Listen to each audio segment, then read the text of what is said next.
Social media has scattered ever since news about the peaceful protest for the release of IPOB leader Nnamdi Kanu broke out. But nobody expected how this would turn out. Well, we were starting the protest at in front of the Transcorp Hotel, and this huge contingent of police came, army, civil defense, and we started telling them that we are not their enemies. It's not about them. And suddenly, from nowhere, they started shooting at us, tear gas. There were some live bullets fired. But luckily enough, I don't think anybody was hit with a live bullet, but they were just shooting all around us. Eventually, they did arrest some people. I heard Nnamdi Kanu's younger brother was arrested and beaten. His lawyer Jimoko, was also arrested and beaten. They've all taken them to the FCT command right now. Truth is, no one ever thought things would get this intense, to the point where security operatives started firing live bullets at peaceful protesters. People were running for their lives, some injured. Even reports that Kanu's brother was beaten and his lawyer, Aloy Ijimako, was arrested. Just imagine a protest meant to demand justice turning into something else entirely. Talking to them, they didn't particularly have any leadership. There were about 10 trucks, some of them gun trucks, that arrived at the same time as soon as we started the protest, and people were coming around. So there was no provocation on our part. Like we had promised, it was an orderly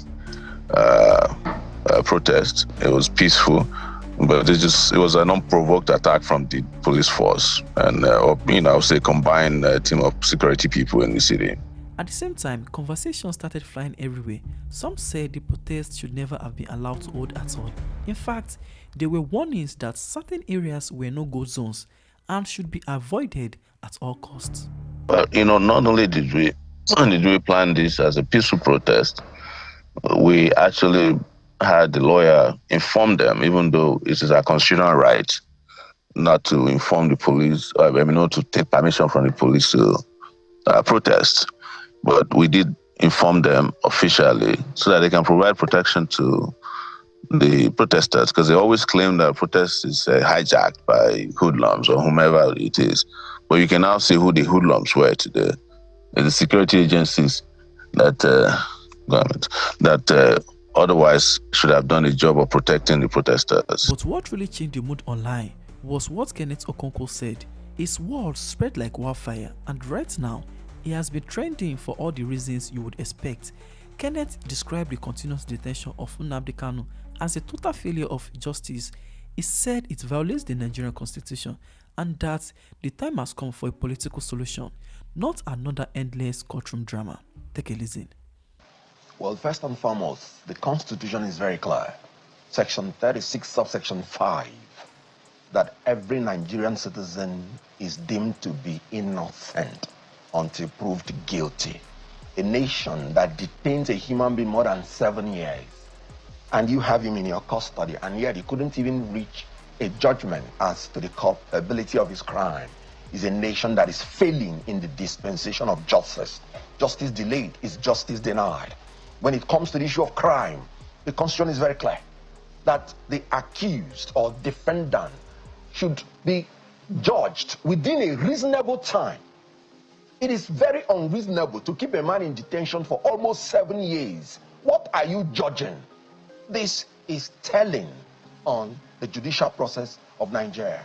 I tell you again, in the Constitution, they say the Attorney General, while making any decision as to charging anybody, discontinuing or taking over any criminal charge, should have regard for public interest, the interest of justice, and the need not to abuse the legal process. For me, in the case of Nnamdi Kanu, the legal processes have been abused. Nobody will remain sane to be in jail for more than 7 years, that a case is being tried. People are frustrated. People believe that if you do not find anything against this man, release him or reach a political solution. That is what is bringing all these things. It's a result of frustration that there is no interest of justice served in this. So diligent prosecution is one of the pillars of justice in a criminal offense. I do not see that diligence. And the federal government is failing on all fronts. Remember, we have pleaded that this should be treated as a political issue. and settled out politically so that every party will go home in peace. And then you are the one who arrested him. You are the one who put him on trial. You are the one who is delaying for up to 7 years without giving clear justice. So the federal government is failing on all rounds. And as they keep failing, they are making their matters worse. So do you think this is really, you've said this is a political issue. Should be a political issue. It should be. Yes. But is it? That's what I'm saying. The government should treat it as a political issue. Remember, during the colonial masters, where people were fighting for our independence, the colonial masters saw them also as adversaries. But they were genuine fighters of freedom. So in this world, there will always be two aspects of an issue. You know, the kind of cost-benefit issue, if it is in business. What is a cost to somebody is a benefit to another. That is how you treat political issues. To some people, he's fighting and agitating for their rights and freedom. You should also take that into consideration. To you, you may say he may have infringed on some laws. Why doing that? You should take that into consideration. And if you're a wise government, you will come to a negotiation table and let each side make a shift and come to a compromise and settle this issue politically. The issue which he agitates for, which IPOB has agitated for years, is something that countries generally find very difficult to deal with, which is the issue of self-determination. How do you think that that can be resolved, given the fact that even if the federal government were to say, look, politically, we release him today, that certainly will not stop the agitations for people who believe that it should be given a separate country of their own? Very good. And that is why you should not attribute it to him, that he is the originator and the perpetrator of this. I think it predates him. Certainly. And might even outlive him. So it is about the government learning how to treat agitators and how to dialogue with them.